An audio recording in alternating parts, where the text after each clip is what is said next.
Hindi ka na nga nakakatulong sa mga gastusin dito tapos umaga ka pa uuwi? Hindi nga tumasa ako maghalaga ng bata eh! Sa tingin mo, paano ako gaganahan umuwi kung yung bunganga mo sumasalubong sa akin? Buti ba sa mga barkada ko, tahimik eh. Buti pa doon nakakapagpahinga ako eh. Pahinga? Eh wala ka lang ginawa dito kundi yung pahinga, di ba? Paano baka nakakalimutan mo may anak ka na? Tatay ka na? Kailan mo maghanap ng trabaho? Paano may bubuhayin kung ganyan kabatugan? Bahala ka nga. Diyan ka na.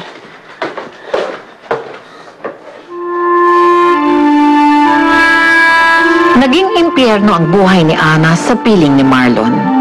Bumalik siya sa dati niyang gawi at pag-uugali. Pero kung binabaliwala niya si Ana at ang kanilang anak, kabaligtaran yon ng trato niya sa akin at sa aming anak. Marlon! Marlon! Marlon! Pasang nagdalusin ko.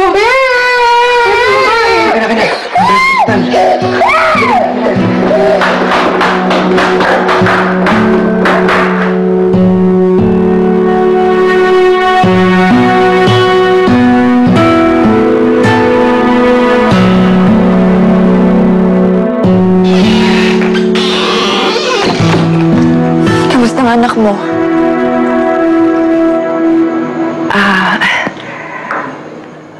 Maayos na siya.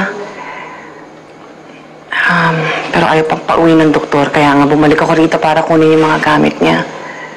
Tsaka, para makauwi na rin si Marlon. Maswerte ang anak mo. Mahal siya ng tatay niya. Anak ko, hindi eh.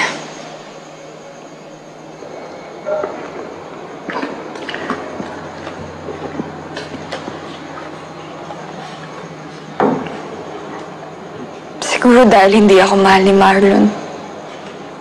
Noon pa man alam ko na may pagtingin siya sa'yo. Pero pinilit ko siyang agawin sa'yo. Hindi dahil mahal ko siya.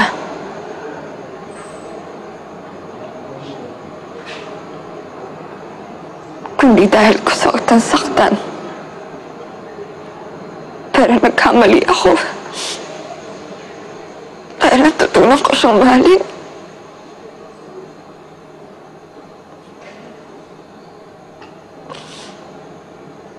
At ang sakit sa akin.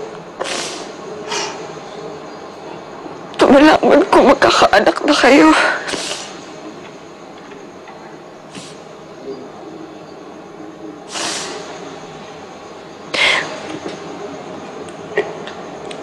Bumalik siya sa akin. Tinanggap ko siya. Kasi mahal ko siya.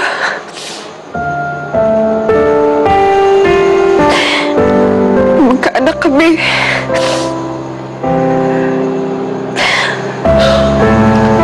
Umasa ako na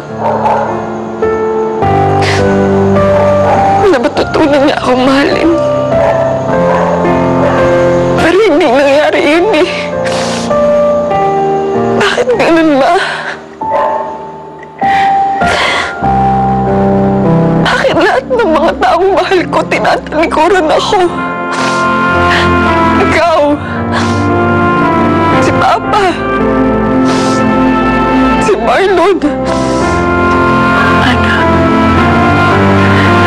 kahit na kailan hindi kita tinalikuran. Iniwan mo ko sa Amerika. Pakiramdam ko kasi hindi na ako importante sa'yo. Ako ang hindi importante sa'yo, Ma.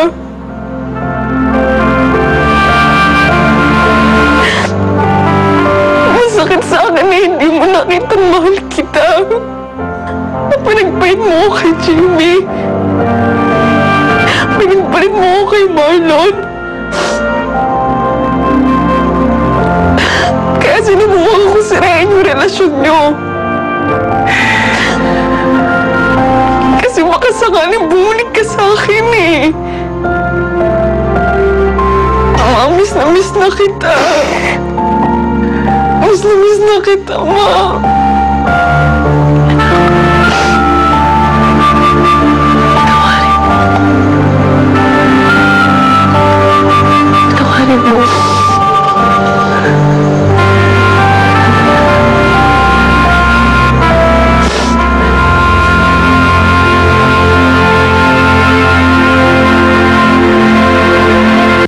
pamilya, 2 dekada na po ang MMK.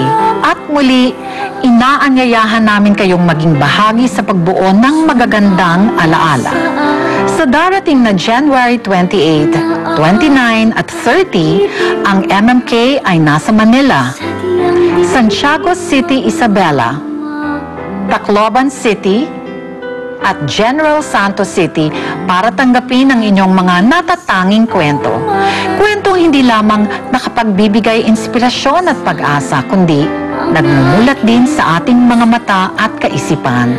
Maraming salamat po. Paano maging